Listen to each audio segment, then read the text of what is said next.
Welcome back to Normal But Not. I'm your host, Crystal Centinello, your trauma-informed boundaries and empowerment coach. So today we have a special episode. This is a few friends chatting who are also people pleasers in recovery.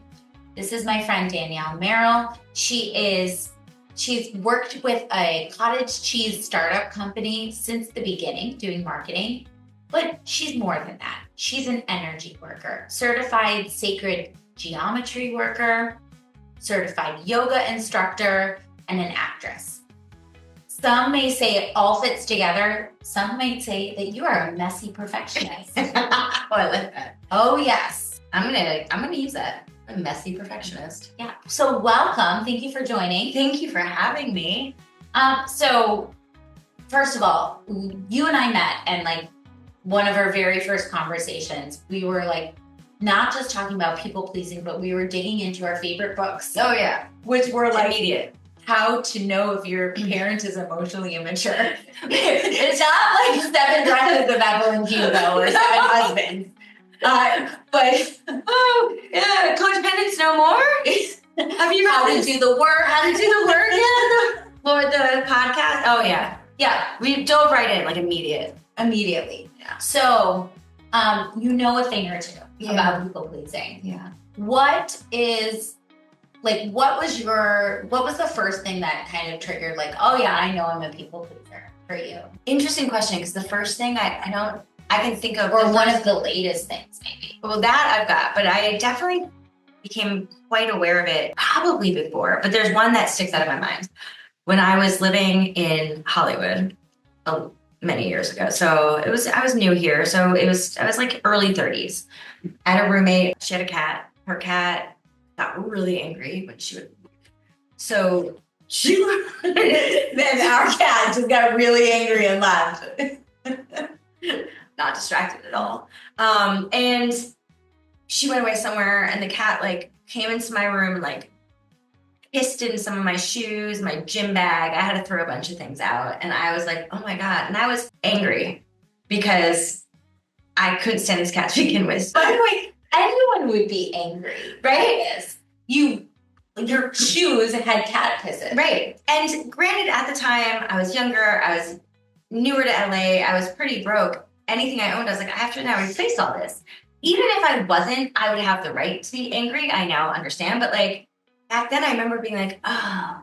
And so I remember being frustrated with myself. And I don't know that I had the word people pleaser at the time, but I just was hey, hey,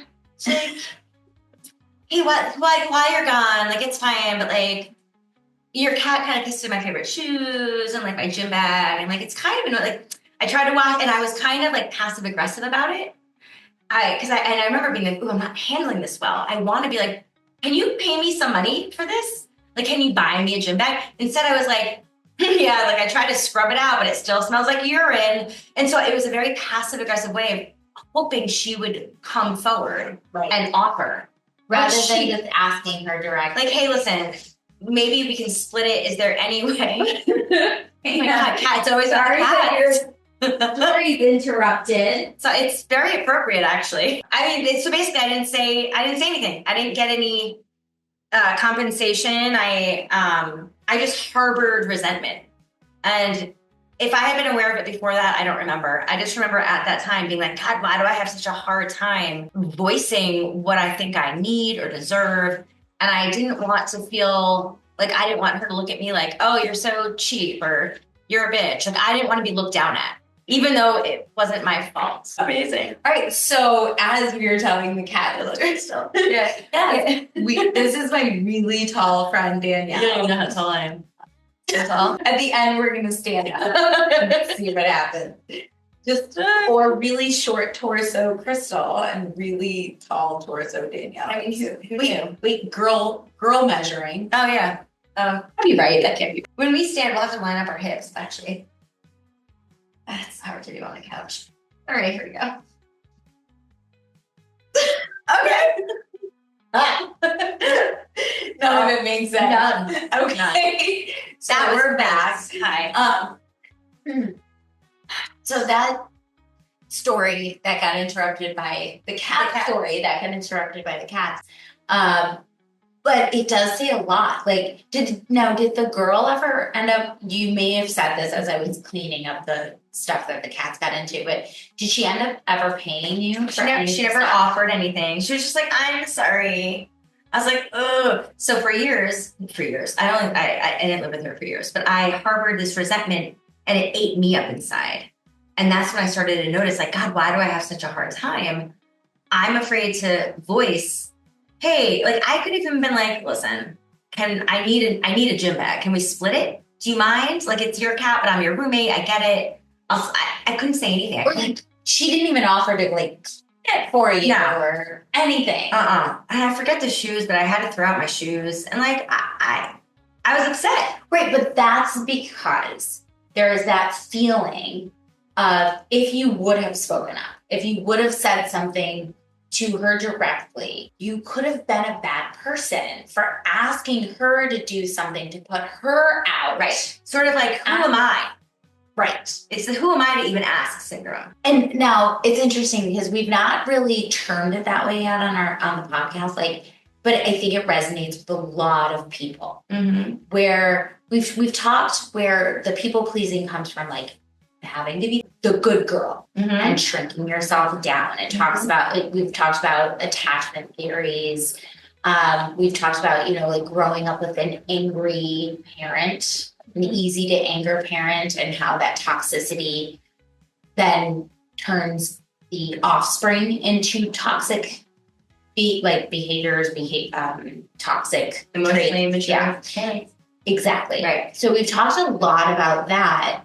And this idea of like how you turn into this, you have this thought pattern of like, who am I? We're like this insignificant feeling. You want to be smaller. Yeah. I mean, the shrinking down, I really like the phrase to go along with it. Now, do you remember, like as a child, having that thought pattern created, or do you want to talk about that? It sounds like you covered it in one of your podcasts, but one of my parents had a very explosive personality, right? And it was either over love, it was a very suffocating love, but also there was an erratic behavior. So there was a lot of sudden anger, sudden rage. And I was never, physically abused or anything like that, but I was always very aware of wanting, now I understand that subconsciously I felt I could control that, right? If I don't make a fuss, if I don't matter, if I'm smaller, maybe she'll be calm. Maybe that can control her. Or if the second I see her get like, I'm like, okay, well, I don't need anything, because don't worry, I don't need anything. And it's all about, I don't need anything because I don't want to rock your boat or your world. Because if your world isn't rocked, mine is easier. Yes. Because then mine isn't. And it was, I think, that big explosions, let's call it, of whatever was going through in the moment. Usually anxiety, right? My anxiety, fear, they would affect me because I'm very sensitive, and I would take it in and I would get very anxious and I didn't feel good. So maybe the smaller I was, the more I didn't come out with needs, the less could be sparked or activated. And then the easier my life was. Yeah. Well, I mean, so it's a cycle. It's great. And as I'm listening to you talk, I'm like, wow, we really, I hear from my clients and they've told a lot of these stories, but hearing other people tell their own stories in this kind of forum, I think is really great for listeners because the way I termed my experience, and I use the exact same phrase of rock the boat or don't rock it. I termed it as like, as being the hero. And that comes from growing up with an alcoholic family member. And there's the hero is that like, hey, look at how I did on my test. Look at this dance move I can do. I actually had the opposite experience of shining and being like, look how much I can do to calm the other parent down. Did you think they would be so happy with what you could do that it would fix them, or it would diffuse the situation? So now I also had that experience of I don't want to rock the boat, so I don't want to upset like whoever's upset in the room, or everything is smooth, right? Like now we don't have the toxic parent, we don't have the toxic personalities around. I definitely was like, okay, well, if something's bothering me, I don't want to bring this up to anybody because I don't want to upset them. Yeah. Because you had this big reaction where it was like, and you and I both have had relationships where we've had experiences like this too, where when something happened to you from that other person, all of the sudden, if they did something to you, had you done something to me, for example, and I was like, hey, I'm really upset because, you left without saying goodbye or kissing me goodbye. And your reaction is bigger than me telling you about my reaction. Yeah. Like we both had relationships like that. Yeah. And interestingly enough, and I think you also both grew up in those households where if we spoke up to a family member about something that bothered us or our feelings, then their reaction was the big reaction of like, how dare you say I upset you? You're upsetting me for telling me I upset you. Or even in my situation, even if I wasn't met with how dare you or upset about my reaction, their reaction was bigger, right? So I had a therapist once say to me, and it's interesting because we both had, neither of my parents were alcoholics, but there was alcoholic personality of erratic behavior and not knowing from one second to the next what the emotions were going to be, and they were going to be big. Or not. You didn't know. You were kind of on your toes, which is similar, right? Mm-hmm. And so then we both ended up in similar romantic relationships where my therapist pointed out during with my ex, a fight that we had once. She's like, I hear you talk about your fights with your ex, and I just have to point out the parallels between your growing up in your household and now your marriage, where there's no room for your emotions because either your parents or your husband, their emotions are so big that there's no room for yours. And so that's where it's like you try to diffuse it, or I try to just have no, like, don't look at me. Right. Don't worry about me. Like, I don't matter. Did you say I'm sorry all the time most of your life? Oh my God. Yeah, about everything, right? Everything. And it wasn't until I became, I say adult, right? But like at what age are you an adult anymore? I want to say some point in like my later 20s that somebody had said something to me about even thank you, right? Or compliment. Like when somebody compliments you, your reaction is to be like, oh, thanks, you have like really nice pants too. And that we just don't say thank you and accept it. And then at the same time, as I was making that adjustment, somebody was like, we over apologize and we say sorry for everything. And I bring up that first part because I think if it was just I'm sorry, I don't think I would have been able to make the growth as quickly, but because I was already seeing, oh, this feels okay to not pay a compliment back. Like I think I can also stop saying I'm sorry for everything. And it feels like a little shift, but they're huge shifts. They're huge. Yeah. And I'm constantly, working with my daughter on that. I don't model it for her, but she learned it somewhere. And whether it's a little girl thing or whatever it could be, she has learned to over apologize. And I'm constantly like, you don't need to apologize for that. I'm sorry. No. Like, I love you. And these are some other words you can say. I had a doctor's appointment today. I love my doctor. She is amazing. Okay. My only complaint about her is that she apologizes for everything. I came in, I was like, so my finger hurts. She's like, okay, so does it hurt when I do this? And I was like, it's a little tender. I'm sorry. Like, no, that was your job. It was your job to find out when it hurt. And it takes away your faith in her, actually, right? A little bit. Well, yeah. I'm like, because you can do that. Well, because she says it. Yeah. I know that it is a people pleaser personality thing. And I'm like, oh, Like, oh, I'm like, I just want to be like, okay, you're taking care of me. Now let me take care of you. Don't apologize. No, Stop we're apologizing. It is a female. We are taught that, right? Like in society, like females nowadays, I really believe things are changing. But when we grew up, it was more common. Like no one was saying stop apologizing. Women were apologizing left and right for everything, and people are just okay. It's okay. Yeah. For what? Like I notice that I'll still write in emails or like, oh, I'll start it with sorry. Sorry, one more question. Why am I sorry that I have one more question? Yeah. I have one. Why not? I have one more question. I was aware of this week in an email that deserved no apologizing. And I was like, why am I starting it with sorry? And what did you do though when you saw it? I try to reword I try to reword it. I was like, how do I make this? I'm not sorry for this. So I didn't do anything. The reason I ask is because we talk about like our actionable steps always is awareness. Yeah. So this is the thing. You were aware and then you were like, I'm going to take action now and I'm going to try to reword it because I caught myself in the moment. Yeah. And also if I'm leading with half of my sentences as sorry, but sorry, I have a question, it subconsciously puts in people's mind that I should be sorry. Yes, it does. Even that's not on them. It's not their fault. I'm telling people I'm apologizing for having needs. I apologize for being present, for being here, for taking up space.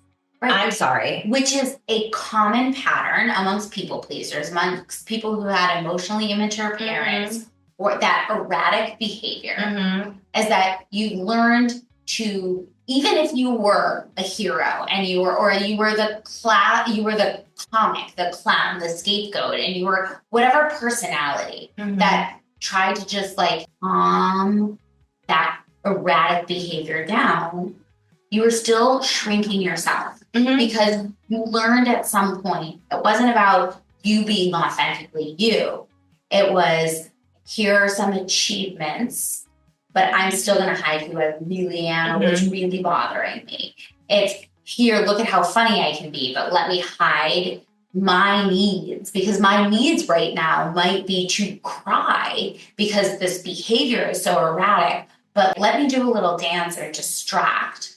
Or it was, and this is what all of us have in common, is we fawned. We're like, let me get you this, or the fawning just looked different, right? It was, whether it was the good grades or the comedic relief, or it was the, I'm so sorry you're upset right now. Yeah. What can I get you? Or like, do you want to watch TV together? Or it was, we learned to read the behaviors. And a lot of times what happened is we learned to read the behaviors before they got too big.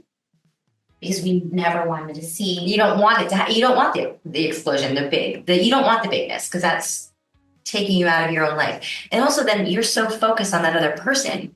You learn through habit of doing this to not be focused on yourself. You're always focused outside of yourself. How can I control this person? How can I control this situation? You have to learn to get in tune with what you actually need. You're not in tune with it, at all. And you're so out of tune that you don't even realize that you're doing it. You don't realize. And I think it's subconscious when you're in it, and especially when you're younger, but you also know. You know your needs will not be met the way they need to be met. So it's almost like you don't even try. And then you're like, okay, well, that's not gonna, so you learn to self-soothe in certain ways. And sometimes that's healthy, sometimes it's not. You learn to maybe ignore, hide, or numb yourself to things that you actually need because you're like, well, I can't get it. And that's teaching you I'm not worthy of getting my own needs. And that just further perpetuates the whole people-pleasing thing. I'm not worthy of it, so therefore I'm going to keep saying I'm sorry for existing. I'm not worthy of it, therefore I'm going to only focus on you and what you need and not what I need. And it just keeps going until you practice. And I'm saying sorry, therefore I should be. And then other people are going to treat me like I should. Oh, you should be sorry. Yeah, who are you actually for asking for this? And then you end up in those relationships where people continue to perpetuate that feeling of you are small, you should be small. And that comes back full circle to the, well, who am I? Who am I? What are my needs? Yeah. There is that moment where you realize what you've been doing and you're like, wait, what do I actually want to say? What are my actual needs? Absolutely. I mean, there's a lot of the episodes and a lot of the work that we've been doing really come down to addressing like very small steps because, I originally wanted to start this with this whole let's reclaim pleasure. Let's learn how to tell people to please you in the bedroom one day or today. And the thing is so many of my clients can't even tell their partner they need them to pick up milk from the store because they're afraid that their partner's going to get mad at them because it's an extra step on the way home that they weren't planning on taking. So instead of having them go 5 minutes out of their way, they're going to either go without the milk or take maybe double the amount of time or triple the next day in the middle of the workday, do it themselves and put themselves out more in all the ways. What it goes back to is something that you said earlier and you're saying now, which is it's not just that they're putting themselves last, that that they're putting everyone else before them because they've forgotten what their own needs are and they don't even know that anymore. But when it all began, they were putting themselves first because as in childhood, survival was the number one. And so it was adaptive then. You needed to adapt to that environment because that emotionally immature parent, that was your survival. That was your sole need, your sole way of surviving. And so that was the only way you could live. Yep. Now you are a grown person. You are able to provide for yourself financially, hopefully, you're in that kind of position and you're still working in this now maladaptive mode of survival or not. You don't have to survive anymore, but it's maladaptive, but you're still in that mode. It's habitual. Yeah. And that's where you were saying awareness. Once you're aware of this and once the people in your life have pointed it out or you've read a book or you become aware that you are like this, that's when you can stop it, right? And it doesn't happen all at once. I'm aware, done. It's more of you become aware and in little bits and pieces, you start to shed all of that part of you because you catch yourself doing it. You realize how often you're doing it. And then you can sort of reclaim your pleasure in every way, whether it's milk tonight or, whatever. It's saying, I actually have this need. I'm not sorry for it. And actually all these people around me that love me want to fulfill that need. Why was I even worried? Again, my first couple of years here, I was in a theater company and I was doing a monologue on stage with the owner of the theater company and his director. And it was great. It was fine. It was literally for fun. I wasn't even in a play. It was just, I was doing a monologue and they would give me a note and I would apologize. Oh yeah, no, you're right. I'm sorry. And I didn't realize how much I was saying it until this owner of the company was like, you've apologized X number of times. I forget. You have apologized almost every sentence. We're just giving you notes like normal. This is fun. You're doing great. There's nothing to be sorry for. We're just playing around. And I was like, did I? Oh my God, I'm sorry. Yeah. And I was like, yes. It was one of the biggest, and I was embarrassed. Of course. Because I was like, what do you mean? I'm not sorry about things. But I was like, oh, that's what I do. Right, because we're programmed. Now, you had mentioned something before about, apologizing and shrinking ourselves down so much that we're, out of tune with our own needs. Our intuition is so off. And I've done a lot of work with clients where we really just get back in tune with our gut instincts. Yeah. And now, I don't know anything about sacred geometry work other than you're certified. But what does any of that actually help with getting in touch with your intuition? Is that something completely different? We need to talk about that. I mean, it pertains to me, it would pertain to you because that's the thing we're working on. That's more of using the tools that you learn to help work with people's energy, right? So if I was doing an energy healing on you, it would address whatever's going on with you. So it doesn't have to be that. But yeah, it clears you. It clears energy. So whatever you're working on, you're more open to be in touch with yourself, your intuition. But it's going to be, different issues. It depends on the client, what they need, what you're coming in with, what you need. If you were I'm needed something boundary setting that could somehow unlock Yeah, like I wouldn't be like, I put boundary setting on you. No, but the person would like come with their intention. Yes.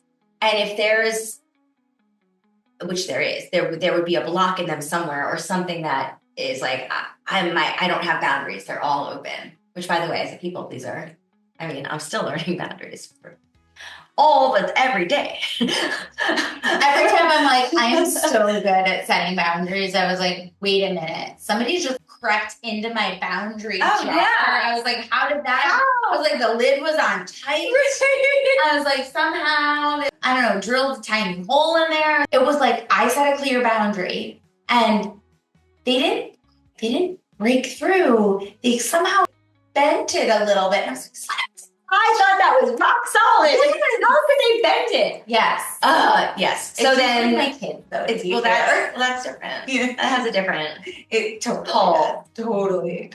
But I mean, but you're aware somebody else does it. yes. And so if you came to me for energy work, there would be something in you that's still open or blocked, and I would work on that. And you wouldn't like, I mean, sometimes you see things, but I think that you would see in your life, like as that assimilates, like in the next days, weeks, months ahead, you'd be like, oh, wow. Normally I would have had a hard time drawing that boundary. And suddenly something shifted in me. So I was easier. So it unlocks the awareness piece of it. It's like peeling. It's like another tool, like peeling the layers off an onion. And so if you're already doing the work that you're doing and you do something like that, it helps you get out of your head. Like, you know how, our conscious minds block us, right? Oh, yeah. It's like, it's there to be like, haha, you think you know what you want, and so you have to get into your subconscious to really change habits and patterns, because so much of it is unconscious or subconscious. And like hypnotherapy, right, will work super quick because it gets into your subconscious. And so energy work is sort of like that in terms of it's not cerebral.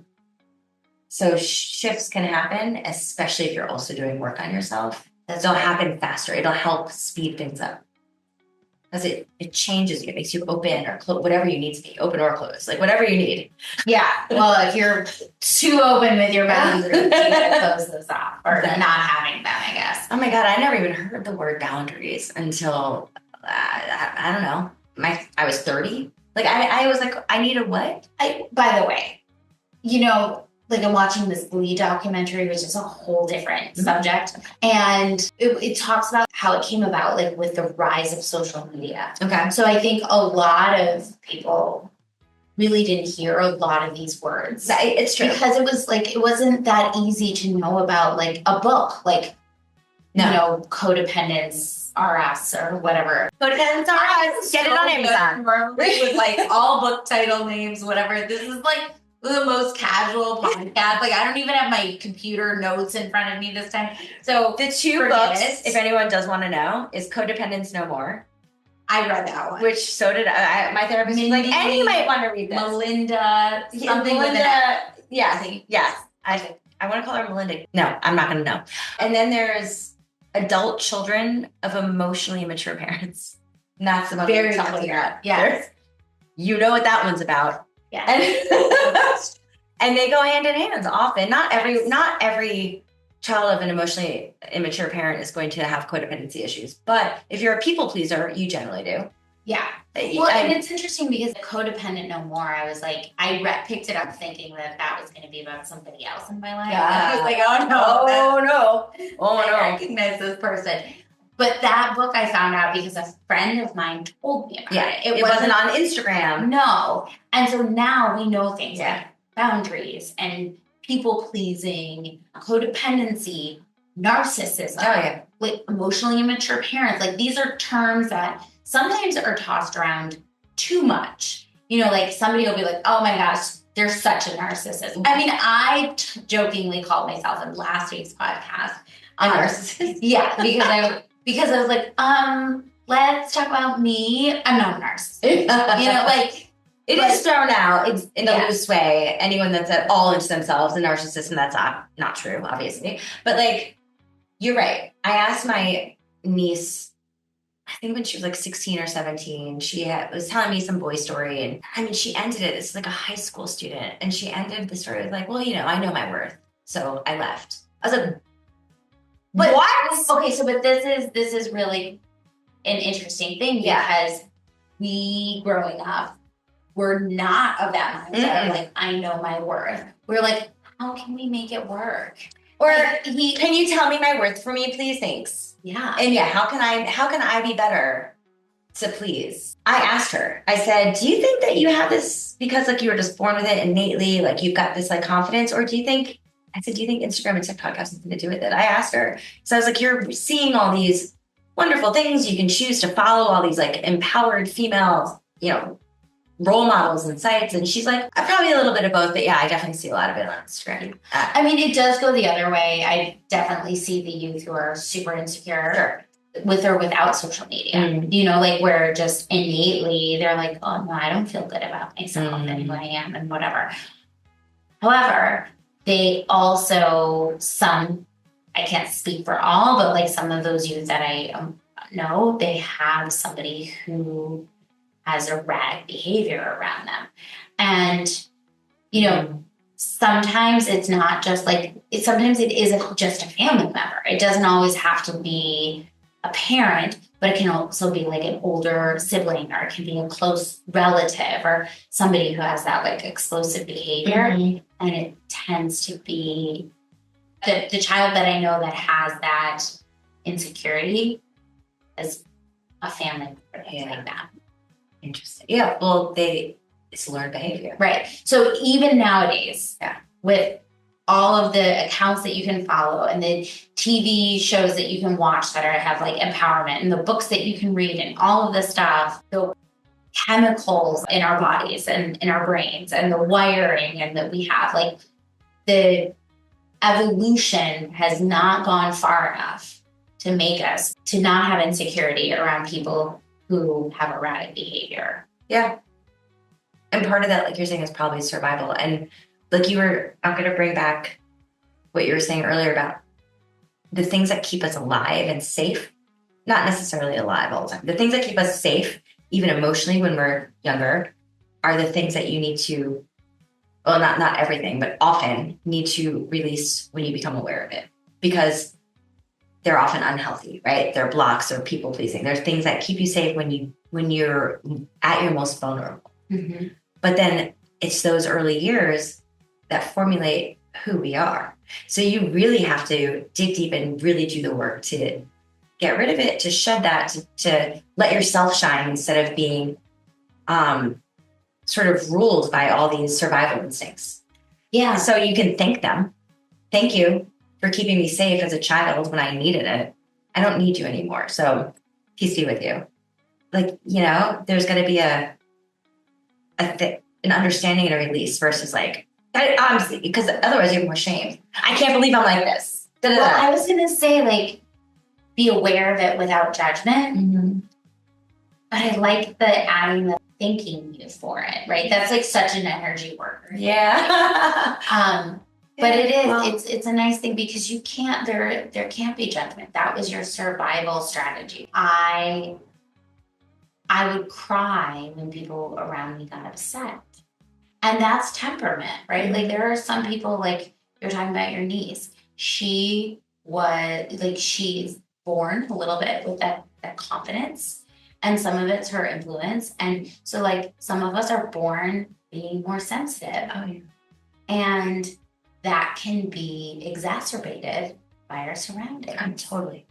And also you're absorbing like a sponge even more than someone that's not as sensitive, how your parents act. So like you had started to say, if you grow up around a caretaker, any sort of caretaker who is a people pleaser, who has low self-esteem, who's always apologizing, that is how you're learning to behave in the world. Oh yeah. So I had that. Both of my parents didn't ever think they belonged in the room, right? Everyone else can be in the room. I can't be in the room, so to speak. And so very sweet, kind people, but they felt smaller than. So I learned, we're smaller than. And so even if I didn't have any of the other emotional erratic behavior and abuse, I'd probably still be a people pleaser. And I still would have had to work through insecurities just from absorbing who they were. Because they can say, you're smart, you're strong, you can do anything you want to do. But if they then turn around and go out in the world and they act the opposite, you're learning by what they do, not what they're telling you. 1,000%. And I have seen that a lot in my teaching career. Oh, I'm sure. That people learn from what you do, not what you say. Yeah. Oh, yeah. Yeah. I'm sure a lot of your clients have that, like things that they're like, I know better, but like it's ingrained in them from whatever in childhood. So especially my clients who are moms, and they know what to do, and when they really see that they are not doing what they know, it's when they see it in their children, because they know it's coming from their own behaviors. Yeah, like in a funny way, it's like when a kid curses or something. They're like, "Well, I don't say that," and then like, oh. And then the next time they say it, yeah, exactly. Oh, I can see that. Sure. Yeah. So, you've brought to the table a few things. So we always talk about some actionable steps. Okay. Things that you can take away from maybe some of the stories that we've discussed. And I know, like, first two that I heard from you were awareness and thinking. So this is the time. Make sure you have a notebook, something to write these down. We're going back. Step one, be aware. Be aware. Step one is awareness. I'm going to bring up defensiveness for a second, because I've had situations in my past where I've had someone close to me maybe point out these things about me. And I'm like, you don't know me. One can get defensive if they're not ready to admit it. But be aware of that. If you get defensive because somebody says something to you, and the defensiveness generally comes out of like knowing it's true, that's a huge awareness. Huge awareness.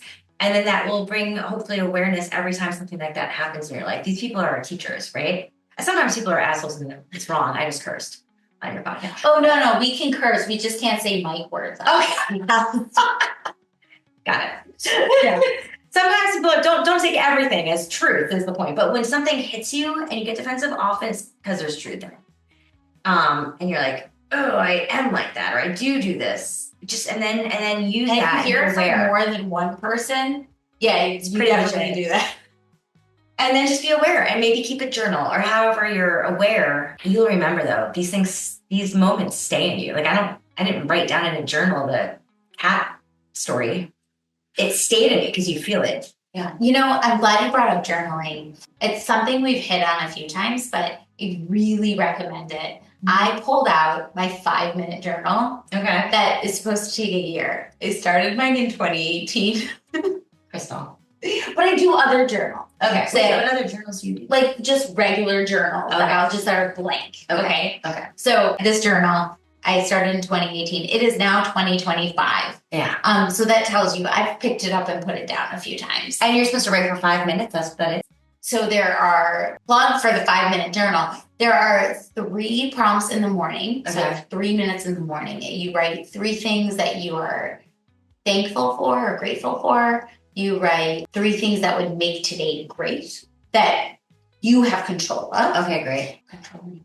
And then 1 thing I am, and then some type of mantra. Okay. And then you end the night in 2 minutes. So it's like literally 5 minutes every day. Wow. And 2 minutes is like, things that were great today, 3 things that were great, and then something you could have done differently. And it kind of like guides you through it.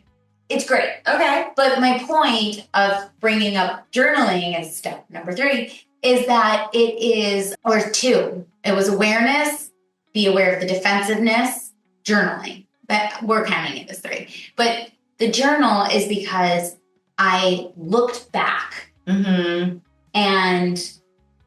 some of the things that like my mantras and things were like, I am good at setting boundaries, right? I look back and I'm like, wow, look at the growth. Yeah. Look at the growth that I have made here. And so sometimes if you're writing a journal for your awareness, today I noticed I set a boundary with something maybe that was really small. Or like I didn't say, is that okay after setting a boundary? Or I didn't apologize. Right. Like I said this without saying I'm sorry afterwards. But then like you look back in 5 years, because that's how long it's been in my journal. And 5 years. You'll look back and you'll be like, oh my gosh, I was writing that I set a boundary without saying, is that okay at the end?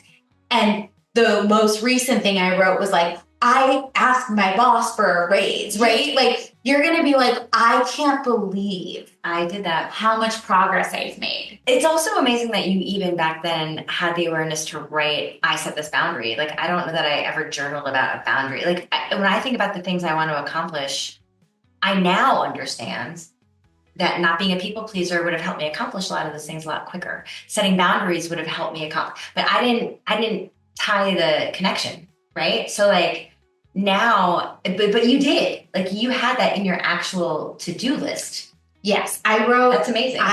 One of the things is like, I have healthy boundaries. That's great. And if I look at my other journals, like 5 years ago, it had a lot to do with, I needed to set them with my ex-husband. Mm-hmm. So it went hand in hand. And that's where I think I had already been setting boundaries like 10 years ago, but not for that particular reason. It's just so interesting. Okay, so coming back to control, I would say a fourth actionable step. It's going to also tie back into awareness. So awareness today, journaling, but is be aware of what you're trying to control. Mm-hmm. A lot of times, and I think people pleasers, like, I'm just trying to please everybody. I'm not trying to be I'm not controlling. I don't control anything. I'm just trying to please everybody. You must not have been listening. We were talking about controlling the erratic behavior of somebody. Even if you have 0 erratic people in your life right now, which is not likely at all. You are likely, if you have not gotten out of your people pleasing, and I'm hosting a people pleasing podcast. Mm-hmm. I'm still working on it. Okay, people. Oh yeah. You're not out of it, but you're likely trying to control people's behaviors, even if they're not erratic, right? So like, I've done this a lot where even my husband is my safe space, my like safest person I can tell anything to. And I've still caught myself trying to tell him something in a way I think I will get the best reaction. Absolutely. That's what we do. It's what we do. And you don't have to have an erratic person. It can be, like you're saying, it can be a mic. It can be, I mean, I had an aha moment at one point in my life, it's probably several, where I was like, oh, wow, I've been so inauthentic with so many people, my favorite people in the world, best friends, relationships, because I wanted to either get a different response from them, a certain response, an action. I wanted to make them feel a certain way. And so what you do is you're inauthentic by your people pleasing. You're telling them something they want to hear, even if it's not true. You try to convince yourself it can be true because you're trying to control everything. And these can be sweet, gentle-natured people, but you want the control over what this relationship is going to be, what this scene in my life is going to be right now. And all that does is it's not good for anyone, right? Because you're essentially lying. Oh, yeah. You're lying to yourself. You're lying to the other person. No one's getting the true version of you, of your thoughts, of your feelings. And so you might have that 5 minutes controlled, but that's going to backfire. That's because that's not truthful. So you haven't controlled anything. In fact, you've put everything a little bit out of control. Yeah. No, you're definitely lying. That is for sure. Yes. And the lying to yourself is the worst of all, because as we talked about, we no longer know what our own needs are. And we think that our number one need is to control everyone around us and their reactions so that we don't have to suffer that discomfort. And really, we are like just completely ignoring what our needs are because we don't know what they are anymore. You're more concerned with letting other people down. You're living out of fear. You're living out of fear. You're living out of fear. That's what it is. Because we don't know what we love any. We haven't taken the time to figure out what brings us joy. Now, this is not become an actionable step because it's a big one. Yeah, sorry. We started a whole other topic. It's fine. You need to come back for that. I do. And I think that's a big one. I feel like this is it. Like, this is our future. Now I feel like I know that we're doing another 1-hour workshop. And then after that, the big one that's coming out is how to live authentically. Yes. Workshop title to be determined, but these are bigger steps, workbook things that are coming along with it. More videos. It's a 6-week course where you will follow step-by-step videos, because it's not something that we can just like, okay, just live authentically. Just be you. Just do it. But it is the ultimate goal. It is the ultimate goal. You're so right. That's all sounds amazing. And I'm going to assume 2 things. First, side note, I have been reunited. I've had a bunch of my stuff in storage for a while, and I put together my closet. I have new clothes. I wore a sweatshirt today that I haven't worn in like a year since it's been in storage, and it's love over fear is what it said. And I mean, I have to say, the name of this. Perfect. Is it normal to fear over love? Yeah. Yes, it is.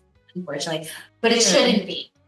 No, well, that's we're why going to redefine normal. We're working on changing. It's normal, so no shame. But then you change your reality of it, right? And maybe not. So it can not be normal. When you are met with any of this, and if you are people pleasing, if you're in the moment and you catch yourself, maybe stop and check in, do like a body scan. Like, where are you feeling? Like, why you need to people please? Like, is it giving you stress? Is it in your heart? Is it in your gut? Like, what are you feeling? And kind of maybe you can like do some meditations and focus on releasing wherever that tightness or discomfort is in your body when you feel the need to please somebody else and not live authentically. Absolutely. It's living in you somewhere. And that's like the somatic side of things. Ooh, she's real energy worker. I think your course sounds amazing. Yes, thank you. It's in the works, so it's not fully done yet, which is why it hasn't been launched. Okay. But It's gonna almost there. Sounds good. So thank you so much for joining me today. Thank you for having me. It's a really good way to hang out. Yes, always. Always.